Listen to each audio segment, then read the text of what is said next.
డెఫినెట్గా అవకాశాన్ని వారు సద్వినియోగం చేసుకున్నాడు. కానీ వారు ఏం మాట్లాడుతున్నారు, మళ్ళీ అక్కసు వెళ్ళగక్కుతున్నాడు.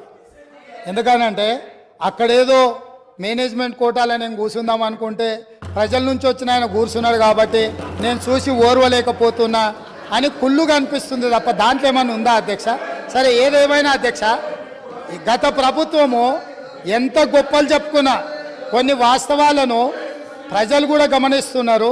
మీ ద్వారా వాళ్ళు ఆ సమయంలో మరి గుర్తుందో లేదో ఇప్పుడు గుర్తు చేయదలుచుకున్న అధ్యక్ష, 10వ తరగతి ప్రశ్నాపత్రాలు వాట్సాప్లలో తిరుగుతూ 10వ తరగతి పరీక్షలే నిర్వహించలేని అసమర్థ ప్రభుత్వం ఆనాడు ఉండే. 12వ తరగతి అంటే ఇంటర్మీడియట్ ప్రశ్నాపత్రాలు చక్కగా దిద్ది ఫలితాలు ప్రకటించలేక ప్రభుత్వం ప్రైవేటు వ్యక్తులకు ఆనాటి మంత్రివర్గంలో ఉన్న కీలకమైన వ్యక్తి యొక్క మిత్రులకు ఆ కాంట్రాక్టు కట్టబెట్టడంతో సిజీజీ నుంచి తప్పించి అనుభవం లేని వాళ్లకు మిత్రులకు కట్టబెట్టడంతో అందులో జరిగిన ఫలితాల అవకతవకలలా 25 మంది నూనూగు మీసాల యువకులు ఆత్మహత్యలు చేసుకున్నారు. ఈ చావులకు ఆనాటి ప్రభుత్వం కారణం కాదా? ఇవి ప్రభుత్వ హత్యలు కాదా? ఇది పక్కన పెడితే అధ్యక్ష, డెఫినెట్గా తొందర ఏం లేదు అన్నీ. అది కాకుండా అధ్యక్ష, తెలంగాణ పబ్లిక్ సర్వీస్ కమిషన్ మీకు తెలుసు ఎంత ప్రతిష్టాత్మకమైన సంస్థ, ఎంత బాధ్యతగా పరీక్షలు నిర్వహించాలి, ఎంత బాధ్యతాయుతంగా వ్యవహరించాలి.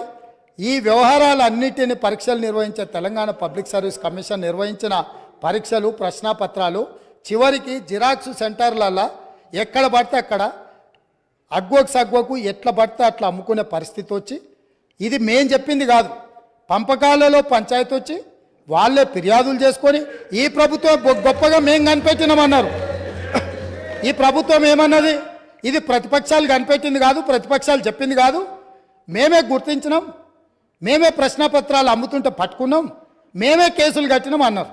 సంతోషం, మీరే అమ్ముకున్నారు, మీరే గుర్తించారు, మీరే పట్టుకున్నారు, మీరే కేసు కట్టారు. కానీ బాధ్యులను ఎవరిని చేసిండ్రు అధ్యక్ష? ఎవరిని బలి చేసిండ్రు? ఈరోజు బాధ్యులైన అందులో ఉండే సభ్యుల నియామకం విషయంలో, చైర్మన్ విషయంలో హైకోర్టు ఇచ్చిన తీర్పేంది?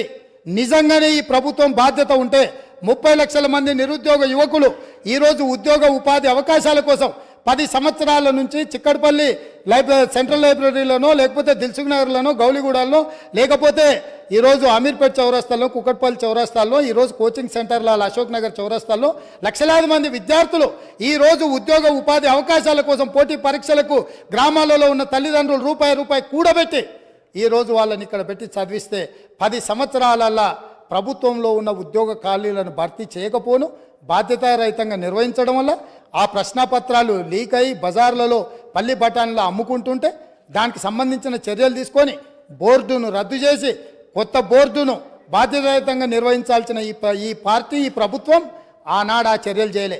ఎన్నికల్లో వచ్చినప్పుడు వాళ్ళని కొంతమంది విద్యార్థులను పిలుచుకొని కూర్చొని మాట్లాడి మంత్రి గారు చెప్తారు, అవును తప్పు జరిగింది మళ్ళీ మూడోసారి అవకాశం ఇస్తే మిమ్మల్ని నిండా ముంచుతామని వాళ్ళకి మాటలు చెప్తున్నారు. తప్పు జరిగిందని మీరు గుర్తించినప్పుడు, మీ పాత్ర అందులో లేనప్పుడు పాత్రులైన బాధ్యులైన వాళ్ళ మీద చర్యలు తీసుకోవడానికి మీరు ఆ పరీక్షలను నిర్వహించిన వాళ్ళ మీద బోర్డులో నియమించిన సభ్యులకు అర్హత లేదు అని కోర్టు కూడా ప్రభుత్వానికి సూచన చేసినప్పుడు యుద్ధ ప్రాతిపదికన చర్యలు ఎందుకు తీసుకోలేదు? దీనికి కారణం మీరు కాదా? ఇలాంటి 10వ తరగతి పరీక్ష నిర్వహించలేనోళ్ళు, 12వ తరగతి పరీక్షల పేపర్లు దిద్దలేనోళ్ళు, తెలంగాణ పబ్లిక్ సర్వీస్ కమిషన్ ద్వారా ప్రభుత్వ ఉద్యోగ నియామకాలు చేపట్టలేనోళ్ళు ఖచ్చితంగా సిగ్గుతో తల వంచుకోవాల్సిందే. తెలంగాణ సమాజానికి క్షమాపణ చెప్పి తీరవలసిందే అధ్యక్ష. అదేవిధంగా అధ్యక్ష ఇంకొక మాట చెప్పదలుచుకున్న అధ్యక్ష, స్కూల్ ఎడ్యుకేషన్ మీద ఇచ్చిన రిపోర్ట్లో నేషనల్ అచీవ్మెంట్ సర్వే ర్యాంకింగ్ 31 అధ్యక్ష. అంటే ఇంకా కింద ఏది లేదు అధ్యక్ష. అసలు నేషనల్ అచీవ్మెంట్ సర్వే స్కూల్ ఎడ్యుకేషన్కి సంబంధించి తెలంగాణ రాష్ట్రానికి ఉన్న ర్యాంక్ ఏంటంటే 31.